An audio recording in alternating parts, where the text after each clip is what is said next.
এই যে মৃত্যু ব্যক্তির আত্মার কল্যাণের নিমিত্তে ওই তিথিতে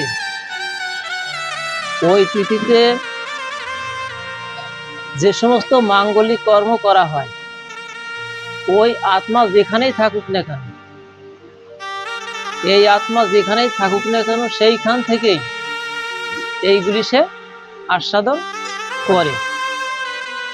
অর্থাৎ রেখে যাওয়া সন্তান যারা আছে, এই কর্মটা সুযোগ্য সন্তান যারা, আবার মতো অভাজন যে পারে না, রাধে রাধে করি বলে, কিন্তু সুযোগ্য সন্তান যারা, তারা এই পিতার মাতার আত্মার কল্যাণের নিমিত্তে এটা করে। যে পূর্ণ কর্মটুক হয় এর 1/3, 3/1 ওই পরমাত্মা ওইখান থেকে আস্বাদন করে।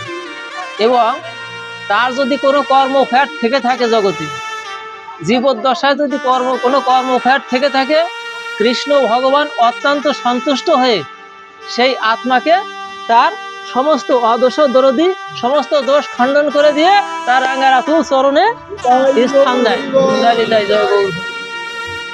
এবং যারা এই মাঙ্গলিক কর্মটা করে, অর্থাৎ রেখে যাওয়া সন্তান সন্ততি যারা আছে, সুহৃদজন আপনজন যারা আছে, তাদেরকেও আশীর্বাদ করে।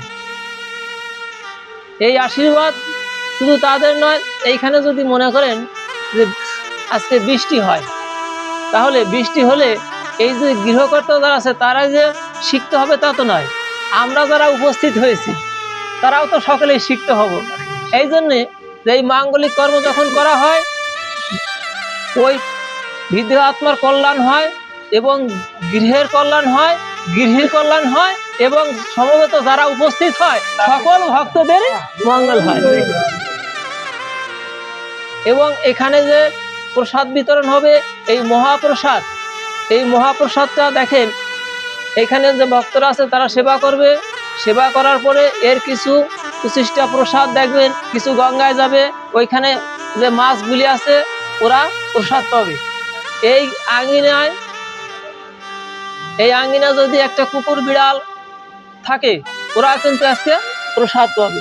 এই জন্যই বারবার বলছে যে এই যে কর্মটা, এই কর্মের ফল অত্যন্ত সুদূর প্রসারী, অত্যন্ত সুদূর প্রসারী। তার কারণ এই কর্মের ফলে আজকে এই গৃহে যদি একটা কুকুর থাকে, সে প্রসাদ পেয়ে তার জন্ম সার্থক হবে, গোবিন্দের প্রসাদ পাচ্ছে, ওর জন্ম ধন্য হবে। যদি বিড়াল থাকে সেও ধন্য হবে। এই গৃহে আজকে এর আগে কীর্তন আদি হয়েছে, এরপরেও হবে হরিকথা, কৃষ্ণ কথা, এর পূর্বে ভাগবত হয়েছে 3 দিবস। এই গৃহে যে সমস্ত বৃক্ষগুলি আছে, অভিশপ্ত জীবন, এই বৃক্ষগুলিও এই ভাগবত কথা শ্রবণ করে, কৃষ্ণ কথা শ্রবণ করে, এদের এই বৃক্ষজনী যখন শেষ হয়ে যাবে, তখন এদের ঊর্ধ্বগতি হবে। এই বৃক্ষের উপর যদি, এই বৃক্ষের শাখায় যদি একটা পাখি বাস করে, এই বৃক্ষের শাখায় যদি একটা পাখি বাসা বেঁধে থাকে, ওই পাখিটাও কি করছে, এই কয়েকদিন কৃষ্ণ কথা, হরি কথা, কৃষ্ণ কথা শ্রবণ করে করে ওর জন্ম সার্থক হয়। তাহলে দেখেন এই যে পুণ্য কর্মটা, এই মাঙ্গলিক কর্মটা, এর ফলটা কত সুদূর প্রসারী। এখন এই মাঙ্গলিক অনুষ্ঠানে আপনাদের কাছে কিছু আলোচনা করে আপনাদের মনোরঞ্জন করবো এমন যোগ্যতা আমার নেই, হরে কৃষ্ণ। তবু আপনারা যে সময় আমরা সম্ভবত, আপনারা সঠিক সময় এসেছেন, কিন্তু আমরা তো কর্মস্থলে থেকেছি, এজন্য কর্মস্থল থেকে সঠিক সময় আসতে পারিনি। তবুও আপনাদের মাঝে আসতে পেরেছি, এইটুকু ধন্য। তার কারণ কি, যে যদি কেউ ভক্ত সঙ্গ করে থাকে, তাই না, শুদ্ধ ভক্তের সঙ্গ করলে আমার ভিতর যত মলিনতা থাকুক না কেন, আমার ভিতর যত কলুষ থাকুক না কেন, যত কালিমা থাকুক না কেন, মুহূর্তের মধ্যে তাহা দূরীভূত হয়ে ওই ভক্তের হৃদয়ে কৃষ্ণ প্রেম এবং কৃষ্ণ ভক্তির উদয় হয়। জানি তাই, জয় গৌর হরি। এই জন্য বললো যে কৃষ্ণ ভক্তর অন্তরটা অত্যন্ত শুদ্ধ।